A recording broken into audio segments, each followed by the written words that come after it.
माधुरी दिनेश चौधरी, मी सुखसाळ येथे मुरबीपाडा या गावात राहते.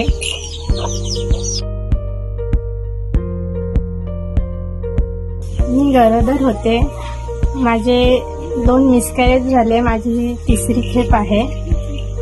मी कंपनीत कामाला होती, त्यामुळे माझ्या आधीचे 2 मिसकॅरेज झाले. LLT ट्रस्टच्या ताई मला गृहभेट देऊन व्यवस्थित काळजी घेण्यासाठी सांगत आहे. त्याच्यामुळे माझे बाळ व्यवस्थित सुदृढ चांगल्या वजनाचे जन्माला आले. माझ्या बाळाचे वजन 2 किलो 875 इतके होते.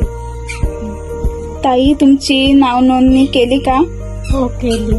किती महिन्याच्या आत केली? 3 महिन्याच्या आत केली. गरोदरपणामध्ये गरोदर मातेचे साधारण वजन किती असले पाहिजे? साधारण वजन त्यांचे 45 असले पाहिजे, पण माझे वजन 43 इतके होते. गरोदर मातेचे हिमोग्लोबिन किती असले पाहिजे? हिमोग्लोबिन 12 असले पाहिजे.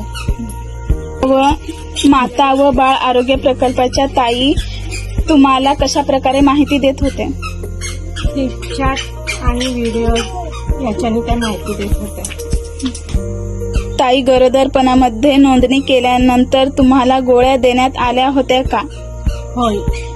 कोणत्या गोळ्या देण्यात आल्या होत्या व त्याचे महत्त्व तुम्हाला अगोदर माहिती होते का? सुरुवातीला 3 महिन्यात पहिले 3 महिने प्लेन फॉलिक ऍसिडच्या गोळ्या दिलेल्या. त्याच्यानंतर 3 महिन्यानंतर कॅल्शियमच्या लोहाच्या रक्तवाढीच्या गोळ्या दिलेल्या. आणि त्याचे महत्त्व मला आधी माहिती नव्हते गोळ्यांचे.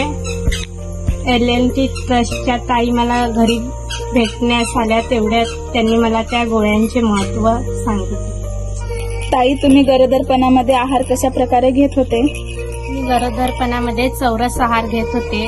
त्याच्यामध्ये हिरव्या पालेभाज्या, मोड आलेले कडधान्य, फळे, शेंगदाणे, गूळ, डाळ, भात, चपाती अशा प्रकारे चौरस आहार घेत होते.